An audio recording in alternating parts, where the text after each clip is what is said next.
Hey guys, John Rettinger here. Last week I compared the iPhone to the Pantech Matrix Pro. People wanted to see what the iPhone looked like head-to-head with a Windows Mobile 6.1 professional device, so a touchscreen. So the king of touchscreen Windows Mobile devices, at least carrier-released ones in the US, is the HTC Touch Pro, seen here in HTC Fuse clothing. Overseas and in Europe and other countries, they released the Touch HD, but that hasn't been released here. So at least in the US, this is the current reigning king. So I'm going to do the same set of comparisons and the same rules that I used for the last one. I'm going to compare unlocking the device, changing ringtones, going from ring to vibrate, sending a text, viewing a web page, adding a contact, and adding a new calendar item. So let's go ahead and get started. To unlock the iPhone, most of you are probably familiar. The device is locked. Hit the button at the top. Slide a little bar over, and your device is unlocked. For the HTC Fuse here, or the Touch Pro, and also the Touch Diamond, I have it set where I push this button at the top, and that essentially turns off the screen, and I have the screen is totally dead. If I push the button at the top again, it unlocks it. Nice and easy. So if you want to change ringtones, let me show you how to do that. On the iPhone, you go to Settings,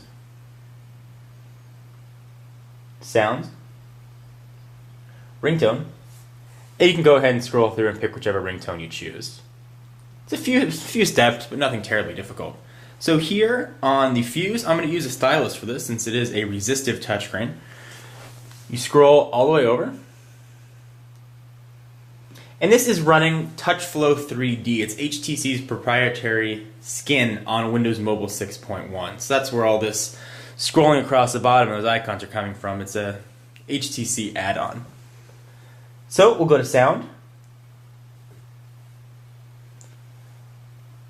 scroll up, ring type and ringtone, and here you can scroll through and select the ringtone. Not terribly difficult.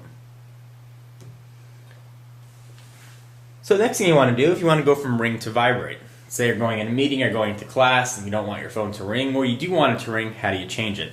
Well, the iPhone makes it nice and easy. There's a little switch on the side, flip it up, now it's on ring, flip it down, now it's on vibrate. Very easy. On the HTC Touch Pro, you actually go back again to the settings menu, you can go to Sounds, and here you can choose your profile, silent, ring, vibrate. You can go to normal, and there you go. You can also use the volume control on the side. You can scroll down. Now it's on vibrate, or go all the way back up to ring. It actually looks very nice. So I give HTC a lot of credit for implementing a very good looking system here. So let's say you want to send a text. I send a lot of texts, I'm sure you do as well. How do you do it?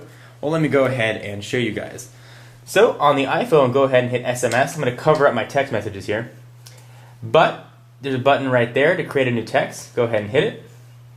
And now you can create a new text message. Nice and simple. On the Touch Pro, there's actually a text messaging tab that HTC put in here. So scroll over. See, it says text messages right there. We'll let go. Hit that button to create a new text. And you're off. If you're using a Touch Diamond, you have to use the on-screen keyboard, which shows up right there. But since this is a Touch Pro, it's got a full slide-out QWERTY. You can go ahead and type away. So we'll go back to the home screen. The next thing I wanted to show you guys was how to view a web page, how easy it is, how simple it is, and what the web pages look like. Well, on Safari, it's nice and easy. Go ahead and hit Safari. Hit the address bar at the top. Type in your address using the on-screen keyboard, and you are good to go. Nice and simple. I'm sure most of you are probably familiar with it. Well, the HTC Touch Pro is interesting. They actually don't use Pocket Internet Explorer as their default browser. HTC actually bundled Opera Mobile, which is a fantastic browser, infinitely better than Internet Explorer that's usually on these devices. So let me show you guys how that works. Take your finger and scroll over here. Internet. Launch MediaNet. There isn't a SIM card in here. I'm not sure if it's connected to Wi-Fi, but I can still show you just the same how it works. So there's the address bar. You go ahead and tap it right there. And begin typing using the on-screen keyboard or the slide-out QWERTY. Really nice and simple. Go back home. So let's say you want to add a new contact. Like I said in the last video, you're out at a bar, you just met a girl, you want to add her phone number, or you just met a buddy and you want to add his phone number, whatever. Let me show you guys how to do that. It's actually relatively simple. So on the iPhone, you go to Contacts. So scroll over here, hit Contacts. I'll cover up my contacts here as well. And there's a plus sign right there. You go ahead and hit plus. And you go ahead and add a new contact, nice and easy. You can pick whomever you want. Type in their name, again using the on-screen keyboard, and you're off. So for contacts on the HTC, go ahead and hit that little people guy right there. And if you had picture contacts in here, you could actually scroll through them. Just as a side note, kind of a neat addition that HTC added with TouchFlow 3D. This is not found on most Windows mobile devices. This is just for TouchFlow 3D. So go ahead and hit All People. That brings you to the default Windows mobile contacts. You can kind of scroll through with your finger. Go ahead and hit New. And then you go ahead and add your contact using your stylus and whichever keyboard method you choose. If you want to add a new calendar item, we'll go back to the home screen here. A lot of people commented on my calendar and how I got that little 1 to show up right there.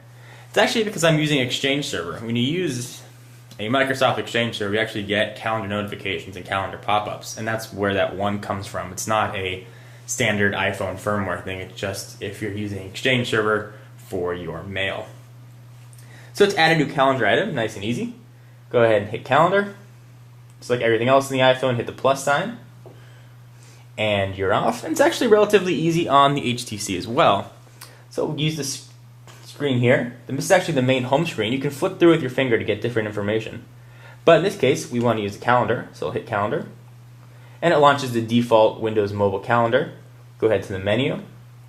Hit New Appointment. Notice these menu items are big, so it should be finger friendly.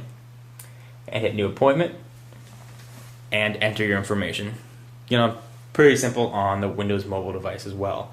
I wanted to give you guys a comparison. I'm not trying to slant you one way or another. Just want to show you the differences with the things that you may do quite regularly on your iPhone or Windows mobile device.